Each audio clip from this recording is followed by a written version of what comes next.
Hello everyone, welcome to my channel.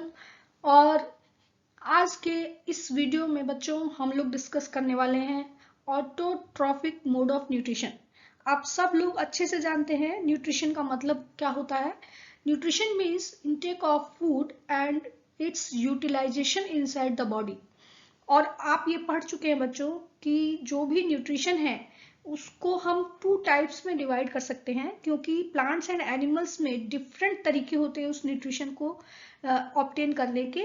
तो इसलिए हम ये कह सकते हैं कि जो भी न्यूट्रिशन है वो प्लांट्स में डिफरेंट तरीके से होता है एंड एनिमल्स में डिफरेंट तरीके से होता है।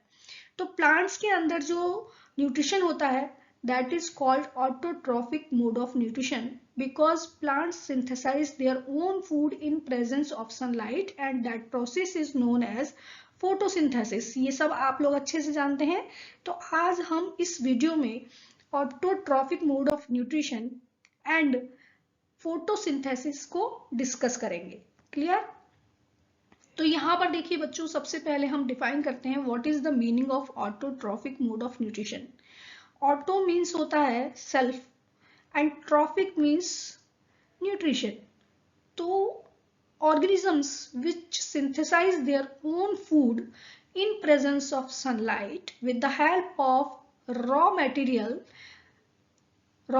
means carbon dioxide and water is known as autotrophic mode of nutrition। तो इस तरह के ऑर्गेनिजम्स जो कि ऑटोट्रॉफिक मोड ऑफ न्यूट्रिशन करते हैं they are known as autotrophs.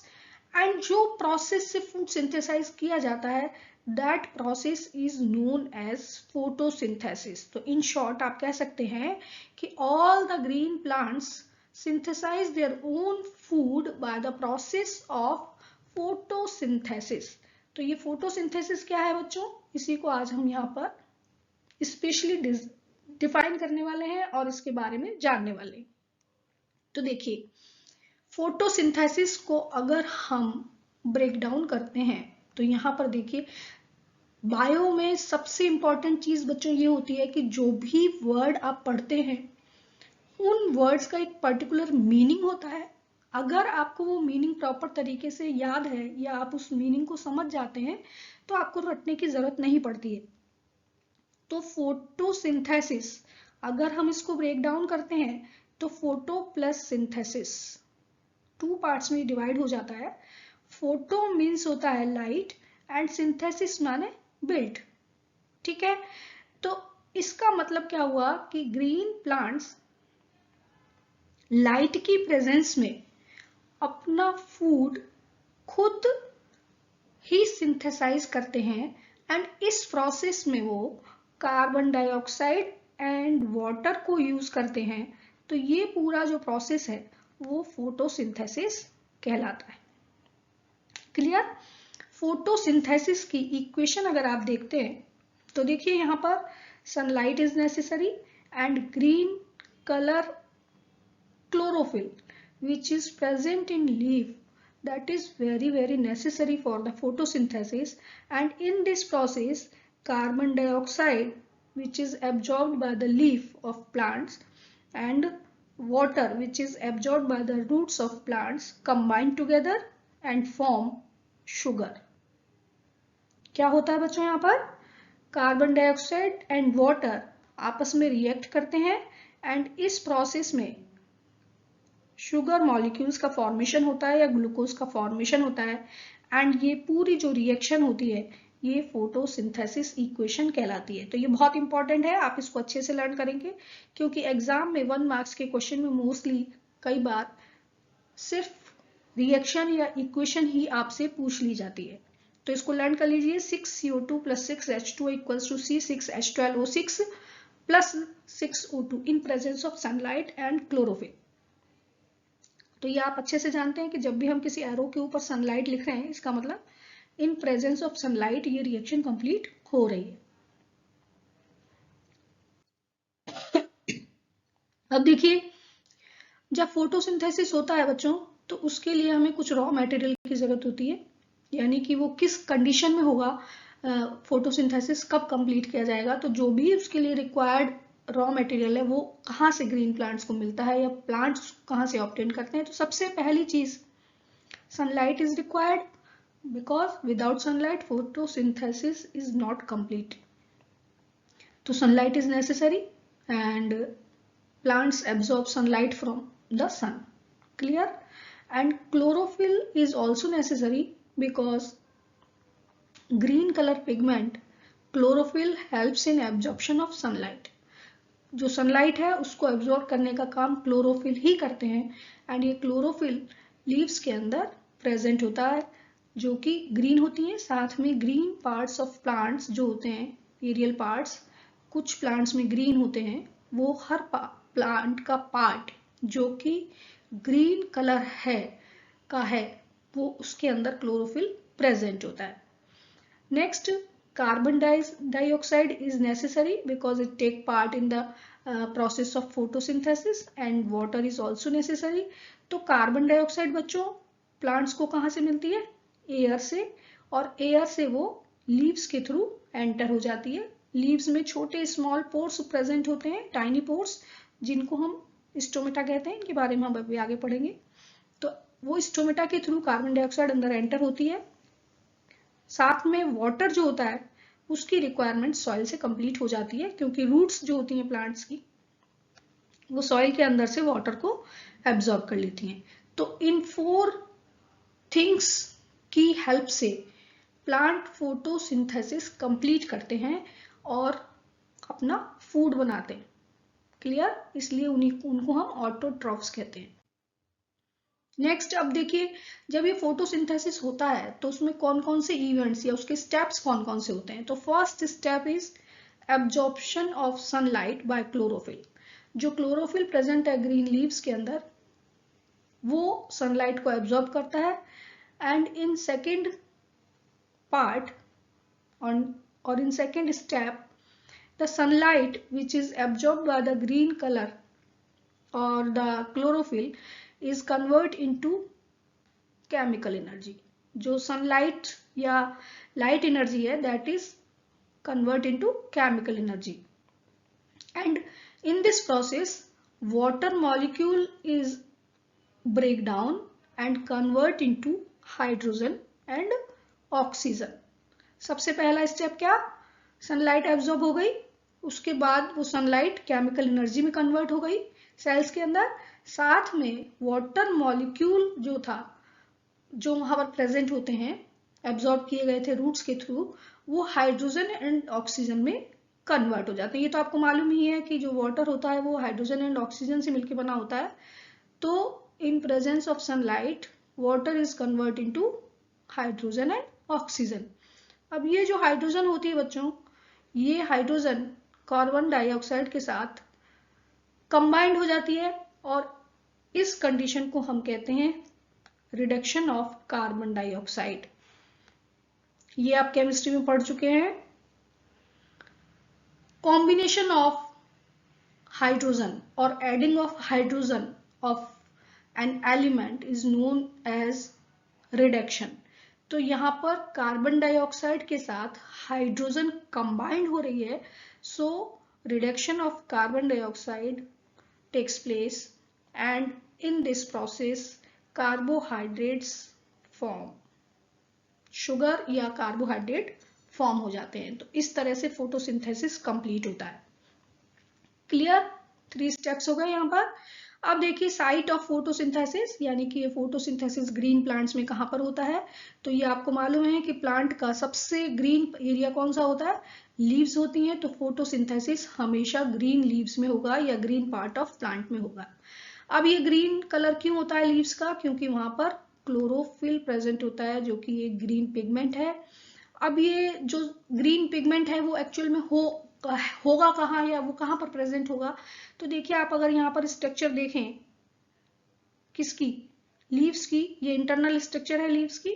अगर आप इसको देखते हैं तो यहाँ पर आप देखें कि ये जो मीजोफिल सेल्स हैं, ये वाली जो सेल्स आपको दिखाई दे रही हैं, मिडिल वाली सेल्स, सबसे ऊपर वाला जो लेयर होती है वो क्यूटिकल कहलाती है, और सबसे उस क्यूटिकल के जस्ट नीचे जो होती है सबसे ऊपर बाहर वाली जो लेयर होती है, आउटर लेयर, उसको हम क्यूटिकल कहते हैं। उसके जस्ट नीचे स्क्वायर रेक्टेंगुलर शेप की सेल्स आपको दिखाई दे रही हैं, वो एपिडर्मिस सेल कहलाती हैं। इसी तरह से नीचे भी लोअर एपिडर्मिस है, दो साइड है लीव्स की, दोनों तरफ इस तरह की स्ट्रक्चर होगी। उसके बाद जो सेल्स होती हैं, ये देखिए आपको ये सेल्स दिखाई दे रही हैं, ये सेल्स कहलाती हैं मीजोफिल सेल्स। मीजोफिल सेल्स के अंदर ये जो आपको राउंड स्ट्रक्चर्स दिखाई दे रहे हैं, ये स्ट्रक्चर्स जो होते हैं ये क्या कहलाते हैं, क्लोरोप्लास्ट कहलाते हैं। ठीक है, और क्लोरोप्लास्ट आपने 9th क्लास में पढ़ा है बच्चों। क्लोरोप्लास्ट के अंदर ग्रीन पिगमेंट प्रेजेंट होता है, इसीलिए उसको क्लोरोप्लास्ट कहा जाता है। कलर जो होते हैं वो क्रोमोप्लास्ट कहलाते हैं, जिनके अंदर ग्रीन कलर है वो क्लोरोप्लास्ट कहलाएंगे। तो क्लोरोप्लास्ट इन मेसोफिल सेल्स के अंदर प्रेजेंट हैं, और इसीलिए वो जो लीव्स होती हैं वो आपको ग्रीन कलर की दिखाई देती हैं। And chloroplast is known as kitchen of plant. क्या कहते हैं उसको, kitchen of plant, because they help in photosynthesis to synthesize the food. अब इनके अंदर जो क्लोरोफिल प्रेजेंट है वो सनलाइट को एब्जॉर्ब करता है और फिर फोटोसिंथेसिस में हेल्प करता है। तो मेन जो प्लेस हुआ, ये जो साइट हुई फोटोसिंथेसिस की, वो क्या हुई, क्लोरोप्लास्ट। ठीक है, क्लोरोफिल तो सिर्फ एक कलर है जो कि ग्रीन कलर का पिगमेंट है, तो हम ये नहीं कह सकते कि this is the site. Site कौन सी है, कौन सी जगह पर होता है, वो होता है क्लोरोप्लास्ट के अंदर, और क्लोरोप्लास्ट के अंदर ग्रीन पिगमेंट प्रेजेंट है, उसको हम क्लोरोफिल कहते हैं। तो यहाँ पर ये जो फोटोसिंथेसिस का प्रोसेस है ये क्लोरोप्लास्ट के अंदर कंप्लीट किया जाता है। और यहाँ पर आप उसकी स्ट्रक्चर देख सकते हैं बच्चों, ये आपने 9th क्लास में पढ़ा होगा। तो डबल मेम्ब्रेनस स्ट्रक्चर होती है क्लोरोप्लास्ट इस तरह की, जिसके ऊपर दो मेम्ब्रेन है, एक आउटर मेम्ब्रेन कहलाती है, दूसरी इनर मेम्ब्रेन कहलाती है। Outer membrane and inner membrane, तो ये दो डबल लेयर से कवर्ड होता है। साथ में इसमें यहाँ पर आपको कुछ एक स्टैक्स दिखाई दे रहे हैं, ये ढेर, जैसे कोई सिक्के की ढेरी होती है ना, इस तरह की स्ट्रक्चर्स जो आपको दिखाई देती हैं, इनको हम कहते हैं ग्रेनम। ठीक है, एंड इसके अंदर जो जेली लाइक सब्सटेंस या फ्लूइड भरा हुआ होता है उसको कहा जाता है स्ट्रोमा। एंड दो ग्रेनम्स को आपस में कनेक्ट करने वाली जो मेम्ब्रेन लाइक स्ट्रक्चर होती है उसको कहा जाता है इंटरग्रेनम। क्लियर, तो ये क्लोरोप्लास्ट की टिपिकल स्ट्रक्चर होती है, और यहाँ पर जो फोटोसिंथेसिस है वो कंप्लीट किया जाता है। फोटोसिंथेसिस एक्चुअल में बहुत सिंपल सी एक सिस्टम नहीं है, या सिंपल सी कोई मैकेनिज्म नहीं है, ये एक बहुत टिपिकल मैकेनिज्म है, और 2 डिफरेंट तरीकों से आप अगर 11th क्लास में आप बायो लेते हैं तो वहाँ पर ये सब बहुत डिटेल में आता है। यहाँ आपके कोर्स में बहुत ज़्यादा नहीं है, पर फिर भी हम यहाँ पर स्टेप्स की बात करें तो 2 स्टेप्स में फोटोसिंथेसिस का प्रोसेस कंप्लीट होता है, जिसमें एक होती है लाइट रिएक्शन और दूसरी कहलाती है डार्क रिएक्शन। क्लियर, अब जैसा कि आपको नाम से पता चल रहा है, लाइट रिएक्शन जो होती है उसके लिए सनलाइट जरूरी होती है, यानी वो सनलाइट में कंप्लीट होती है, और कंप्लीट की जाती है ग्रेना में, जो कि जैसा कि मैंने आपको बताया ये जो स्टैक होते हैं ढेरी सिक्कों जैसी, यहाँ पर वो कंप्लीट की जाती है। ये लाइट एनर्जी को केमिकल एनर्जी में कन्वर्ट कर देते हैं। ठीक है, and in this process water molecule जो होता है वो हाइड्रोजन एंड ऑक्सीजन में डिवाइड हो जाता है, ब्रेक डाउन हो जाता है। क्लियर, डार्क रिएक्शन जैसा कि नाम से पता चल रहा है, इसके लिए सनलाइट की जरूरत नहीं होती है, ये ऑल टाइम होती रहती है, यानी विदाउट सनलाइट कंप्लीट होती रहती है, and it complete in stroma. Stroma means ये जो इसका फ्लूइड लाइक स्ट्रक्चर है इसके अंदर ये कंप्लीट होती है। रिडक्शन होता है इसमें कार्बन डाइऑक्साइड का, यानी कि कार्बन डाइऑक्साइड के साथ हाइड्रोजन का कॉम्बिनेशन होता है, और इस तरह से कार्बन डाइऑक्साइड रिडक्शन होके कार्बन डाइऑक्साइड रिड्यूस होके कार्बोहाइड्रेट्स का फॉर्मेशन करती है। तो इस तरह से ये स्टेप्स में कंप्लीट होता है, light reaction and dark reaction. ये तो हम सिर्फ सिंपल वे में पढ़ रहे हैं बच्चों, इसके पीछे बहुत सारे साइकिल्स होते हैं जो चलते रहते हैं, क्रेब साइकिल है और कुछ और साइकिल्स हैं, वो आप 11th क्लास में पढ़ेंगे। यहाँ पर हमको बस इतना याद रखना है कि लाइट रिएक्शन जो होती है वो लाइट की प्रेजेंस में होती है, और डार्क रिएक्शन ऑल टाइम होती रहती है, यानी विदाउट लाइट भी कंप्लीट होती है। अब कहाँ पर होती है ये, तो उसके लिए आप बता सकते हैं लाइट रिएक्शन ग्रेना में कंप्लीट होती है, डार्क रिएक्शन स्ट्रोमा में कंप्लीट होती है। लाइट रिएक्शन में लाइट एनर्जी को केमिकल एनर्जी में कन्वर्ट किया जाता है और डार्क रिएक्शन में कार्बन डाइऑक्साइड का रिडक्शन होता है। क्लियर? इस तरह से कार्बोहाइड्रेट्स का फॉर्मेशन यहाँ पर कंप्लीट हो जाता है। अब हम बात करते हैं बच्चों स्टोमेटा की, क्योंकि कार्बन डाइऑक्साइड जो होती है वो स्टोमेटा के थ्रू ही लीव्स के अंदर एंटर होती है। तो stomata are the tiny holes और tiny pores. Stomata tiny pores हैं which are found on the surface of leaves and also stems. Clear? Leaves की सरफेस पर और स्टेम्स पर, ग्रीन स्टेम्स जो होते हैं वो उनकी सरफेस पर बहुत छोटे होल्स या पोर्स प्रेजेंट होते हैं, उनको हम स्टोमेटा कहते हैं। Each stomata is surrounded by bean shaped guard cells. Her stomata guard cells से कवर होता है। दो बीन शेप्ड स्ट्रक्चर है, ये आपको दिखाई दे रही है, this one and this one. ठीक है, बीच में जो स्ट्रक्चर है उसको हम क्या कह रहे हैं, स्टोमेटा। पोर है वो एक छोटा सा। जब ये गार्ड सेल्स, इस गार्ड सेल के आसपास बहुत सारी सेल्स होती हैं क्योंकि ये लीव्स के अंदर प्रेजेंट है होल्स और उनके अराउंड ये सेल्स प्रेजेंट है, तो इनके आसपास बहुत सारी सेल्स होती हैं।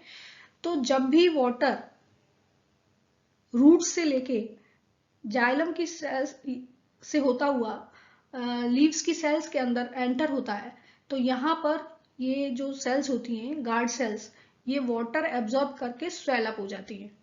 ठीक है, फूल जाती हैं ये, और जब ये फूल जाती हैं तो कर्व हो जाती हैं और ये जो पोर होता है ये ओपन हो जाता है। ठीक है, किस सिचुएशन में ओपन हो जाता है, जब ये वाटर एब्जॉर्ब करके क्या हो जाती हैं, स्वेल अप हो जाती हैं। ठीक है, अब क्या होता है, जब ये वाटर यूटिलाइज कर लिया जाता है फोटोसिंथेसिस में और साथ में इवेपोरेशन के थ्रू जब वाटर लॉस हो जाता है, तब क्या होता है, ये सेल्स जो होती हैं वो श्रिंक हो जाती हैं और श्रिंक होने पर उनकी जो शेप होती है वो फ्लैट हो जाती है, और जब ये फ्लैट हो जाते हैं तो फिर वो जो पोर होता है वो बिल्कुल क्लोज हो जाता है। ठीक है, तो इस तरह जो मेन फंक्शन हुआ स्टोमेटा का वो क्या हुआ, गार्ड सेल्स जो होती हैं स्टोमेटा की वो हेल्प करती हैं opening and closing of stomata में, यानी कि ये गवर्न करती हैं किस तरह से स्टोमेटा कब ओपन होगा और कब क्लोज होगा। तो मेनली स्टोमेटा जो होता है वो दो चीजों में हेल्प करता है, यानी कि अगर आपसे फंक्शन पूछे जाते हैं एग्जाम में कि right the functions of stomata, तो जैसा मैंने आपको बताया कि टाइनी पोर्स हैं, तो इनके थ्रू गैसेस का एक्सचेंज होता है, CO2 एंटर होती है, ऑक्सीजन बाहर निकलती है, एंड जो ब्रीथिंग का प्रोसेस है उसमें ऑक्सीजन एंटर होती है, CO2 बाहर निकलती है।